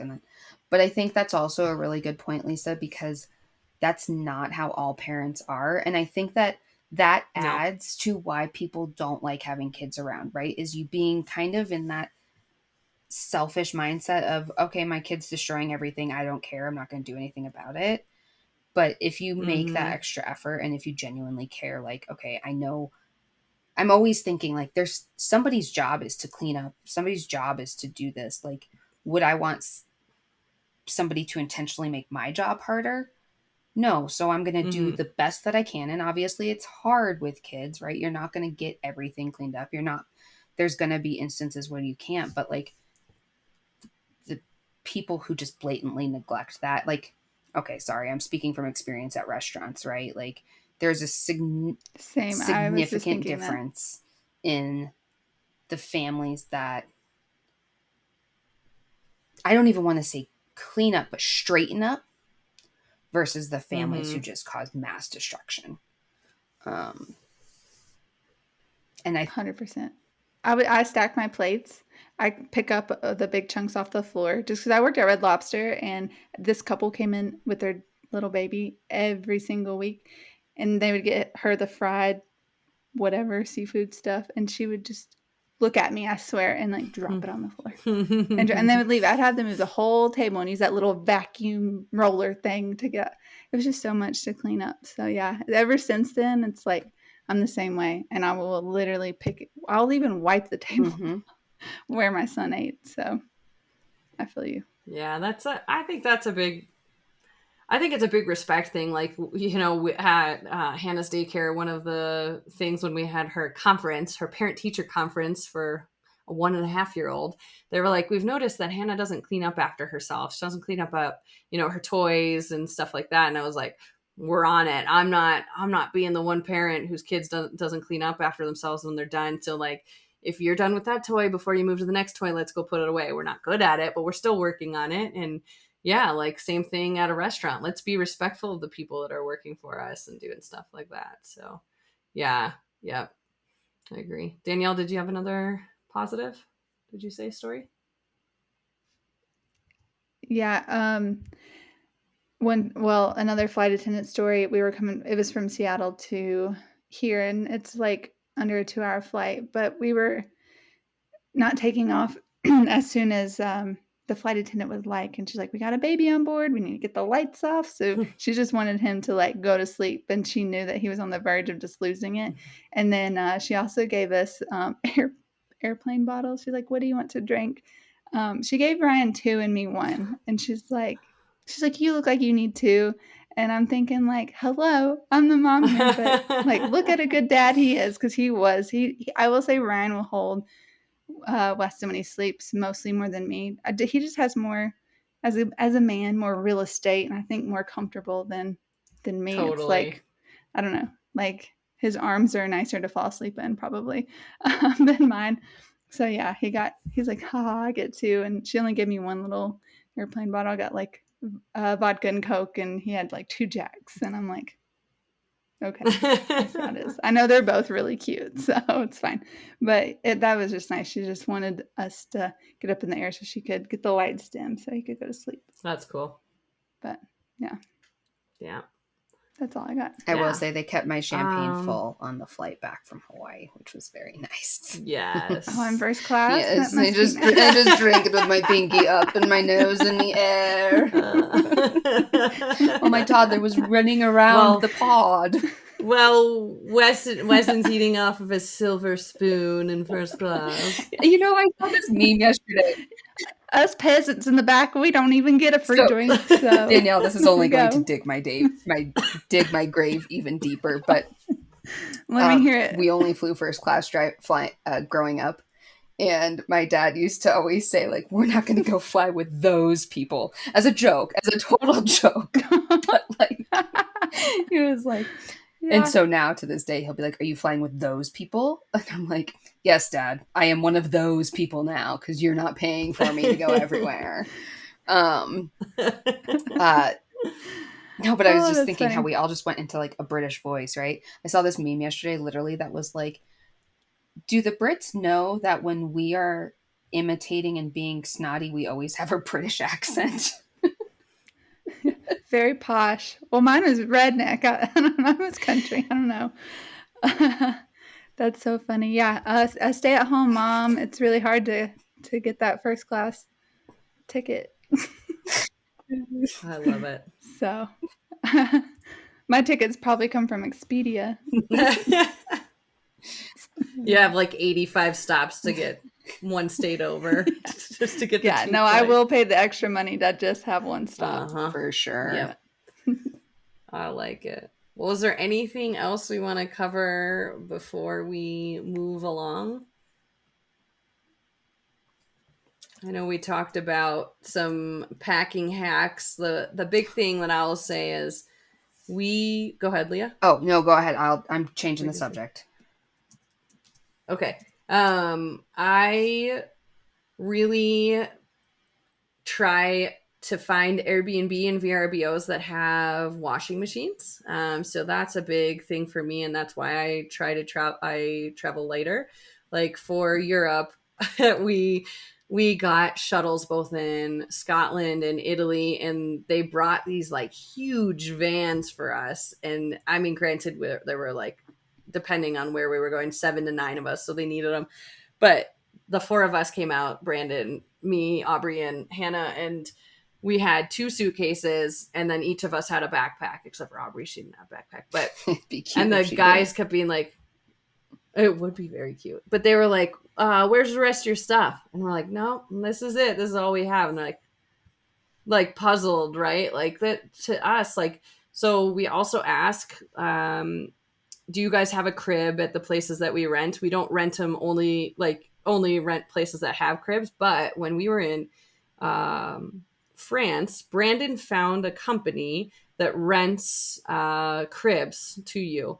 And then what they do is they give you a box so you can ship it back to wherever that location is that's closest. So you just have to get to a mail center and ship it. They give you the label and everything. That was a game changer for us because we didn't have to travel with a pack and play through Europe, which was awesome.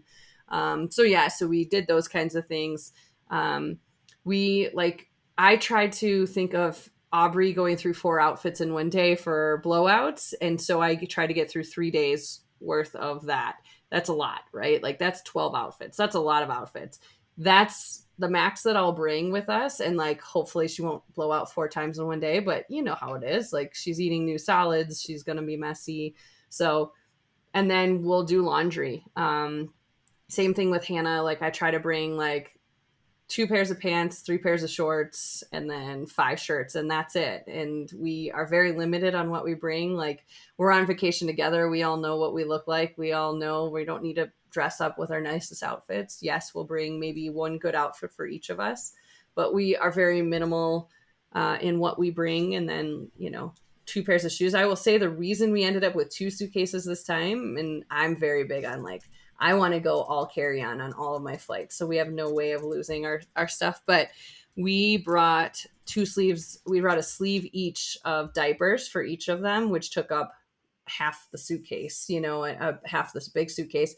And then we bought the rest of the diapers while we were there because we were like, what's the point? I don't want to bring 2 weeks worth of diapers with us. It just takes up a lot of room. But yeah, so those are kind of my hacks. Just try and be minimal. Like go and experience the things. We don't bring a lot of toys with us because we want them to go out and play at the parks while we're there and go to explore different things. So that's just how we are, and that doesn't mean that's the right thing.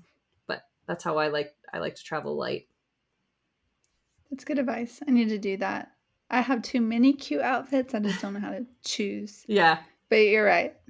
Well, I'm also a person who, when I pack, I have to wear every single thing I bring. So on the last day, as if I've overpacked, I'm wearing like 3 or 4 outfits in one day, like, because I refuse to not wear everything I bring with me. So then you get to the point where you're like, all right, last time I did this, I wore 3 outfits in the last day. Maybe let's cut out 1 outfit and see how it goes. So, Yeah, yeah. that's awesome. Do you bring like washing detergent? Do you buy it where you're at?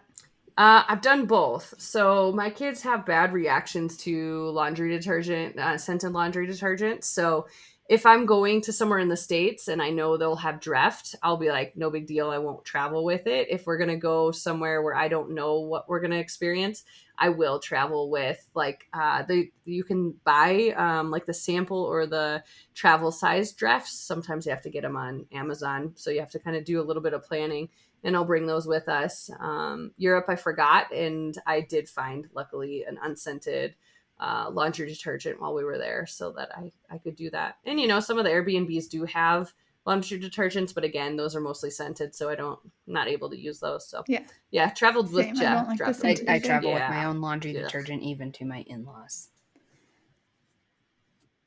Yeah, I do a lot I of do non-scented everything things. non-scented. So when someone walks by me, I can smell their Mhm. laundry detergent. Like downwind, I feel like I'm a deer. I'm like, oh, I can smell their clothing from here. I mean, it doesn't smell bad, but it's like the fragrant of like Gain or Tide. And One of my neighbors has so, like all of their laundry detergent and chemicals in their garage, and I can walk by their house with the stroller and I can smell it, and I'm just like, to me it's awful. Like, it makes me instantly nauseous. yeah, I'm so hypersensitive to all that stuff. same. But yeah, like my in-laws have like plug-in air fresheners, and I like had to request that they don't plug them in while I'm there, because like I made that comment to my parents. My parents are dryer sheet junkies. They love the scented ones, and I'm like, Dad, I cannot even be in the same room with you. This is nauseating to me, and it makes me break out. It makes the girls break out.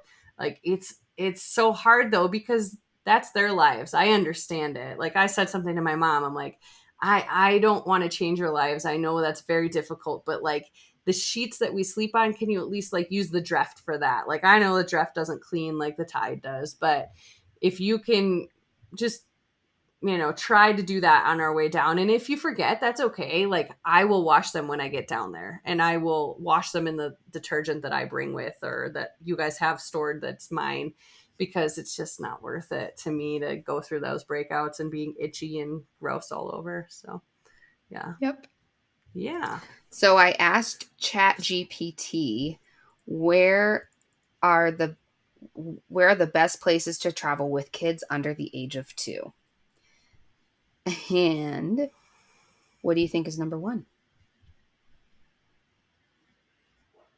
Disneyland. Probably not under 2, but I'm gonna say Disneyland or World, whichever. Well, Florida aren't or- they free when they're under 3? Leah, is that Oh. Disney's Mm-hmm. deal? That's So big. do you think that's number 1? What's your guess, Lisa? Yeah. I'd say same. I'd say Disney. Yeah, Disney's number 1. And Yeah. speaking from experience, it's awesome. Like, the fact that they are free is great. Again, same type of thing, like go in with no expectations whatsoever. But we had the best time when we went. It was so much fun. So number 2 is San Diego. San Diego's Zoo. I was gonna say Yeah, that. you got me. Oh. I went there when I was 25 or whatever. It was fun. So we're actually going to San Diego in November. And so I'm like, oh, Steven, we got to go to the San Diego Zoo, and I want to go to Legoland, because Legoland, they're also free when they're under 3, and they have a lot of Legoland actually has an article of, it's called What to Do Under 2, or What to Do If You're 2. And so they have quite a few things too. So on this list, according to ChatGPT, says San Diego. Why? San Diego Zoo, Legoland, and SeaWorld. That's good to know, because Brandon loves Legos, and he's like just dying for the girls to get into Legos. But we've been talking about going to San Diego in November too. We'll have to talk about that. No, I'm like excited for those things because like I really want to do those things. And then number Okay. 3, this gave me a list of 10, but I think the top 3 are interesting. Phoenix. Number 3. What's 3? I guess Phoenix. Hershey Park. No, I don't know. That's not a good place to Not go. for 2-year-olds, I don't think, but maybe. No. It's Hawaii. So we've all done a great job of going to the best places to visit according to AI. Yes. Nice. I will tell you, I've never been to Disney World or Land. World would have been that's Florida, right? Yeah. That's the one I asked my parents to go. They said, because you remember the commercial like on the VHS for like any Disney movie, and they're like dragging their suitcase in there and they're trying to shut it, and it's like so full. Like, we're going to Disney World. And I'm like, I want to go. So it sounds Myrtle like, Beach. Danielle, you need a South Carolina. first-class ticket to Disney World. Yep. If anyone wants to fund that, I was for just me, gonna go say, ahead. can we make I'll like send you my Venmo. like a wish list, like a podcast wish list? Yeah, That'd be awesome. that'd be fun. Yes. Well, that was fun. So what do we want to wrap up with a, ChatGPT question? Sure. What are we thinking? What should we ask AI, our lovely friend, in regards to traveling and kids? Does it do would you Okay, yeah. rather? What is a good...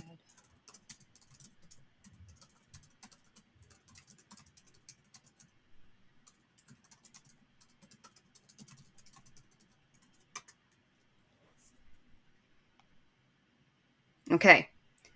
Here's a would you rather question for moms about traveling with kids. Would you rather take a 12-hour flight with your kids to a dream destination with all the amenities you need, or go on a 4-hour road trip to a closer but less exciting spot where you have to bring the essentials yourself? Oh, no. Yeah, that was easy. Yeah, the first Let one. me ask The for first another one. one. I would totally do the 12-hour flight with all the amenities I need. Would you rather travel to a beautiful all-inclusive resort where you can fully relax but your kids are super active and restless, or visit a bustling city with tons of activities for the kids but little time for yourself to unwind? The beach, where they're restless and Active. Yeah, because if I'm on vacation, then that means my husband's on vacation, and it's go time for him because he works all the time, and like you get all this time with the kids. Good luck. I don't know. That's just me. Lisa, what do you think? Or I'll bring my in-laws. Can you say them one more Sure. time? Would you rather travel to a beautiful all-inclusive resort where you can fully relax but your kids are super active and restless, or visit a bustling city with tons of activities for the kids but little time for yourself to unwind? So I can't remember who said it, but there's a difference between a trip and a vacation when you have kids. And I think when there are kids involved, I expect to not have time for myself. So I would say things for them to be happy and good. Like, I would much rather her to be active and doing things rather than just sitting and being completely unhappy and restless. Yeah, so I mean, What do you think? I Leah? translate super active and restless as we dropped them off at the kids club and they're having a great time. So there we go.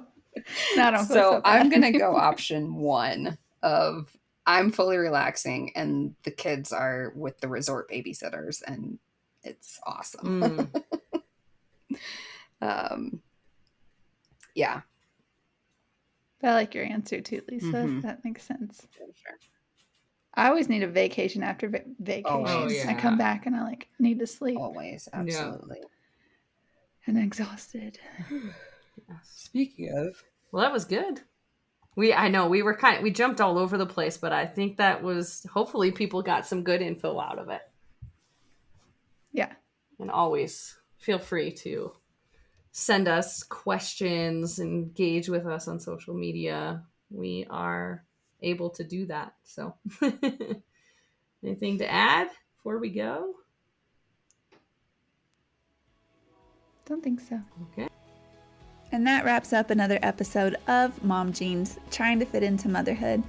Thank you again so much for listening to us. And if you enjoyed this podcast, please consider giving us 5 stars so other mothers out there like you can find us and listen.